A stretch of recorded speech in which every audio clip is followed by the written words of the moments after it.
La session conjointe des experts du 9e comité technique spécialisé de l'Union africaine sur les finances, les affaires monétaires, la planification économique et l'intégration, ainsi que du 5e comité technique spécialisé consacré au commerce, au tourisme, à l'industrie et aux ressources minérales s'est ouverte le 23 juillet 2026 à Abidjan.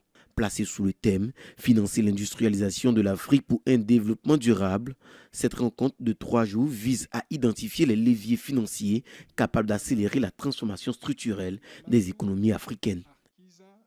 Nous nous réunissons dans un contexte marqué par les profondes incertitudes économiques et géopolitiques, les perturbations des chaînes d'approvisionnement, ainsi que la hausse des prix de l'énergie, des engrais et du fret continue de peser sur nos économies, d'alimenter l'inflation et de réduire les marges budgétaires de nos États.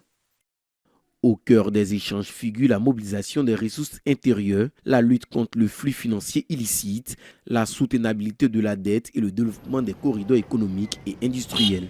L'Afrique dispose d'importantes ressources naturelles, d'un fort potentiel énergétique et d'une population jeune. Ces atouts devront être mieux valorisés pour transformer durablement l'économie du continent, selon les responsables.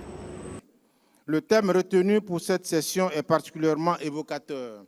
Financement de l'industrialisation de l'Afrique pour le développement durable.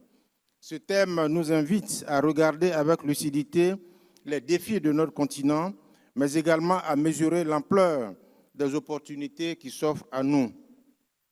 L'Afrique dispose d'immenses ressources naturelles, des terres agricoles, des ressources énergétiques, des minéraux stratégiques et surtout une population jeune, dynamique et entreprenante.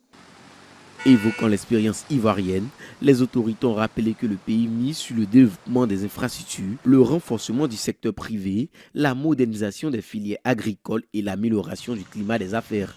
Par ailleurs, le plan national de développement 2026-2030 mobilisera 114 838,5 milliards de francs CFA, dont plus de 70% devraient provenir du secteur privé. Un engagement qui s'inscrit dans la vision de l'Union africaine, alors que le secteur industriel ne représente encore que 10,4% du PIB continental et que l'Afrique ne pèse qu'environ 2% de la production manufacturière mondiale, malgré son immense potentiel en ressources et en main-d'œuvre.